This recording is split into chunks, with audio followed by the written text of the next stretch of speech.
Sit back and throw one back with your pinky in the air and a middle finger to the world. And join me, the eclectic gentleman Stephen Watts, and the rest of the Gentleman Bastard Brigade as we look back on this day in pro wrestling history. But before we do, put that drink down, like, share, and subscribe, and without further ado, let's get our wrestling nerd on. It is February 26th, and we're going to start off as we always do on a positive note. That's right, these are your pro wrestling birthdays. 1926, Verne Gagne. 1937, Mark Lewin. 1939, Chuck Wepner.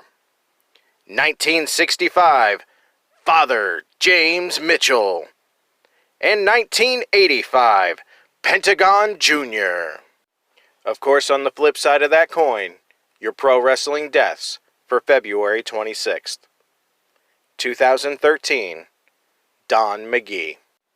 We take a shot for those who have a birthday and for those who we have lost. But now it's time to get to the meat and potatoes. That's right, these are your pro wrestling history highlights for February 26th. 1920, Mike Yokel wins the world middleweight title for a third time, defeating Wayno Kenton in Boston, Massachusetts. 1939, Jim Londos is awarded the Maryland version of the world heavyweight title by the Maryland State Commission. He was also fined $100 for his failure to appear for a scheduled defense against the Golden Terror, Bob Weatherly, on February 14th. The Golden Terror was temporarily recognized as the Maryland champion. 1942, Ali Pasha defeats Billy Thom for the Midwest Wrestling Association World Junior Heavyweight title in Columbus, Ohio. Say that title 5 times fast. 1944, Ed Lewis defeats Roland Kirschmeyer by knockout to win the Florida Heavyweight title in Tampa, Florida. Kirschmeyer's head hit the floor, knocking him out. Lewis refused the title, however, and it was returned to Kirschmeyer.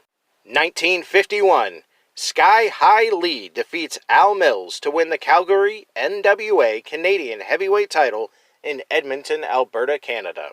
1967, Verne Gagne wins his 8th AWA World Heavyweight title in St. Paul, Minnesota, ending the 5th reign of Mad Dog Vachon. A good birthday present for Verne there, huh? 1971, Vivian Vachon defeats Betty Nicolai for the NWA California Women's title in Los Angeles, California. 1973, the Worldwide Wrestling Federation ran an event in Madison Square Garden. In a rare occurrence, the AWA Heavyweight title and the WWF Heavyweight title were defended on that show. First, AWA World Heavyweight Champion Verne Gagne defeated Eddie Graham, subbing for Ray Stevens. And in the main event, the Worldwide Wrestling Federation World Heavyweight Champion Pedro Morales defeated Curtis King Iaukea.